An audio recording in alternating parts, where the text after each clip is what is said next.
ಇನ್ನು ಮದ್ದೂರಿನ ವಿಚಾರಕ್ಕೆ ಸಂಬಂಧಪಟ್ಟಂಗೆ ಮಾತಾಡಲೇಬೇಕು. ಮದ್ದೂರಿನಲ್ಲಿ ಎಲ್ಲವೂ ಕೂಡ ಪೂರ್ವ ನಿಯೋಜಿತ, ಪಕ್ಕಾ ಪ್ಲಾನ್ ಮಾಡಿ ಕಲ್ಲು ಹೊಡೆದಿರೋದು.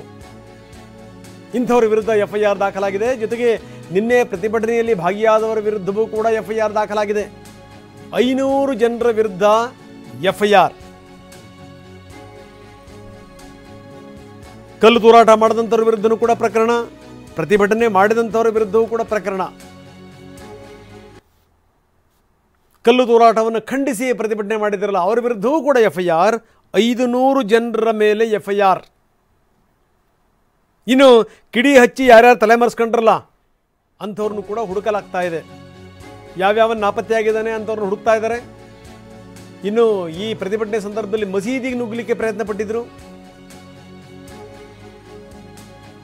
ಜೊತೆಗೆ ಈ ಕಲ್ಲು ತೂರದಂಥವ್ರು ಅವ್ರ ಮೇಲೂ ಕೂಡ ಎಫ್ಐಆರ್ ದಾಖಲಾಗಿದೆ. ಮೆರವಣಿಗೆ ಸಂದರ್ಭದಲ್ಲಿ ಗಿರೀಶ್ ಮತ್ತು ಸೌಮ್ಯ ಅನ್ನುವಂಥವರು, ರಮ್ಯಾ, ಪಲ್ಲವಿ ಸೇರಿದಂತೆ ಒಟ್ಟು 500 ಜನರು ಅವರ ಮೇಲೂ ಎಫ್ಐಆರ್. BNS ಕಾಯ್ದೆ 189, 189 4, ಇನ್ನು 190 ಅಡಿನಲ್ಲಿ ಕೇಸ್ ದಾಖಲಿಸಲಾಗಿದೆ. ಪೊಲೀಸರು ಇದನ್ನು ಬಹಳ ಗಂಭೀರವಾಗಿ ಪರಿಗಣಿಸಿದ್ದಾರೆ. ಜೊತೆಗೆ ಈ ಗಣೇಶ ಮೆರವಣಿಗೆಯ ಸಂದರ್ಭದಲ್ಲಿ ಯಾರ್ಯಾರು ಕಲ್ಲು ತೂರಿದ್ರಲ್ಲ, ಕಲ್ಲು ತೂರಿದವರ ಮೇಲೂ ಕೂಡ ಈಗಾಗಲೇ ಕಂಡಿಡಲಾಗಿದೆ. ಯಾರ್ಯಾರು ತಪ್ಪಿಸ್ಕೊಂಡಿದ್ದಾರೆ ಅಂಥವ್ರು ಹುಡುಕ್ತಾ ಇದ್ದಾರೆ. ಹೆಡೆಮೂರಿ ಕಟ್ಟಿ ಎಳ್ಕೊಂಬರ್ತಾರೆ, ಡೌಟ್ ಇಲ್ಲ.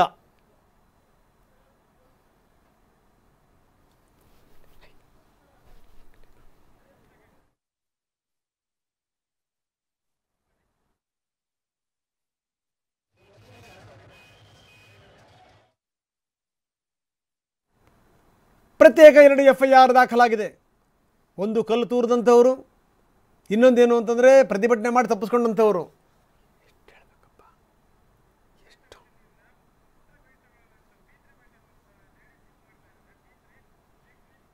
ಅವನು ಜಗಳ ಆಗುವಾಗ ಸಿಕಂದರ್ ಅಲಿ ಖಾನ್ ಮನೆಯಲ್ಲೇ ಇದ್ದದ್ದು. ಅವನು ಎಲ್ಲೂ ಹೋಗಲ್ಲ, ಎಲ್ಲೂ ಬರಲ್ಲ. ಅವನು ಮನೆಯಲ್ಲೇ ಇದ್ದ. ಅವನು ಮನೆಯಲ್ಲೇ ಇದ್ದ.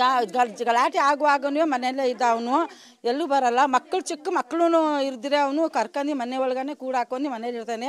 ಬೇಕಾದ್ರೆ ಎಲ್ಲಿ ಬೇಕಾದ್ರೆ ಕೇಳ್ಕೊಂಡ್ರೆ ಸಹಿನೇ ಇರಬೇಕು. ನಮ್ಮ ಚಿಕ್ಕ ತಮ್ಮ ಬೇಕಾದ್ರೆ ಎಲ್ಲಾರ ಒಂದು ಸಲ ಓಡಾಡ್ತಾನೆ. ಅವನು ತಮ್ಮ ನಮ್ಮ ಎಲ್ಲೂ ಹೋಗಲ್ಲ, ಎಲ್ಲೂ ಬರಲ್ಲ, ಏನೂ ಮಾಡಲ್ಲ. ಅವನು ಇಲ್ಲ ಅವನು ಇರಲಿಲ್ಲ. ಬೇಕಾದ್ರೆ ಯಾರು ಬೇಕಾದರೂ ಕೇಳ್ಕೊಳ್ಳಿ, ಇಲ್ಲಿ ನ್ಯೂಸ್ ಬಂದಿದ್ದೀರಿ ನೀವು, ಬೇಕಾದ್ರೆ ಎಲ್ಲಿ ಬೇಕಾದ್ರೆ ಕೇಳ್ಕೊಳ್ಳಿ. ಅವನಿಗೆ ಸೂರತ್ ತೋರಿಸಿ ಬೇಕಾದ್ರೆ ಕೇಳಿ, ಎಲ್ಲೂ ಬರಲ್ಲ ಅವನು. ಈ ಸರ್ಕಲ್ಗೆ ಬರಲ್ಲ ಸರ್, ಅವನು ಸರ್ಕಲ್ಗೆ ಬರಲ್ಲ. ಅವನು ಜಗಳ ಆಗುವಾಗ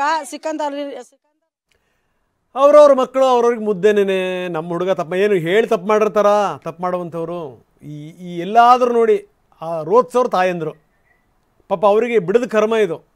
ನಮ್ಮ ಮಕ್ಕಳು ಹಿಂಗೆಲ್ಲ ಮಾಡಿದ್ರ ಅಂತ ಅವರಿಗೆ ಯಾವ ರೀತಿ ಯೋಚನೆ ಮಾಡಿದ್ರು ಕೂಡ ನಮ್ಮ ಮಕ್ಕಳು ಈ ರೀತಿ ಮಾಡಿದ್ರು ಅಂತಂದ್ರೆ ನಂಬಕ್ಕಾಗಲ್ಲ. ಅದಕ್ಕೋಸ್ಕರ ಅವ್ರು ಹೇಳ್ತಾರೆ, ನಮ್ಮ ಮಕ್ಕಳು ತಪ್ಪು ಮಾಡ್ಲಿಕ್ಕೆ ಸಾಧ್ಯನೇ ಇಲ್ಲ. ಬೇಕಿದ್ರೆ ನೀವು ಆಕಾಶ ತೋರಿಸ್ಬಿಟ್ಟು ಬೇಕಿದ್ರೆ ಕೇಳಿ, ಬೇಕಿದ್ರೆ ತಪ್ಪು ಮಾಡ್ಲಿಕ್ಕೆ ಸಾಧ್ಯ ಇಲ್ಲ ಅನ್ನುವಂಥ ಮಾತು ಇದು. ಇವರೆಲ್ಲರ ವಿರುದ್ಧ ಈಗ ಕೇಸ್ ದಾಖಲಾಗಿದೆ. ಇವ್ರನ್ನ ಹುಡುಕ್ತಾ ಇದ್ದಾರೆ. ಕೆಲವ್ರನ್ನ ಹೆಡೆಮುರಿ ಕಟ್ಟಿ ಕರ್ಕೊಂಬಂದಿದ್ದಾರೆ. ಒಂದು ಸರಿ ಸರಿಯಾಗಿ ಬೆಂಡೆತ್ತಿದ್ರೆ, ಒಂದು ಸರಿ ಇವ್ರನ್ನೆಲ್ಲರಿಗೂ ಕೂಡ ಸರಿಯಾಗಿ ಬೆಂಡೆತ್ತಿದ್ರೆ, ಇನ್ನೊಂದು ಸರಿ ಈ ಥರದ ಜಗಳ ಗುದ್ದಾಟ ಮಾಡಬೇಕು ಅಂದ್ರೂ ಕೂಡ 10 ಬಾರಿ ಯೋಚನೆ ಮಾಡಬೇಕು ಇವರು. ಇಲ್ಲಾಂದರೆ ಸಮಾಜದ ಶಾಂತಿ ನೆಮ್ಮದಿ ಒಂದು ಸರಿ ಕೆಟ್ಟೋಯ್ತು ಅಂತಂದರೆ ಅದನ್ನು ರಿಪೇರಿ ಮಾಡುವಂಥದ್ದು ಬಹಳ ಕಷ್ಟ. ದಿನ ಎದ್ದ ತಕ್ಷಣ ಇವರವ್ರ ಮುಖ ನೋಡಬೇಕು, ಜೊತೆ ಬದುಕಬೇಕು, ಜೊತೆ ಬಾಳ್ವೆ ನಡೆಸಬೇಕು. ಒಂದು ಚೂರು ಎಡವಟ್ಟಾಯಿತು ಅಂತಂದ್ರೂ ಕೂಡ ಸಮಾಜದಲ್ಲಿ ನಾಳೆ ಕಷ್ಟ. ಹೀಗಾಗಿ ಏನು ಅಂದರೆ ಅಲ್ಲಲ್ಲೇ ಮಟ್ಟ ಹಾಕಿಬಿಡಬೇಕು ಇಂಥವ್ರನ್ನ ಮುಲಾಜಿಲ್ಲನೇ.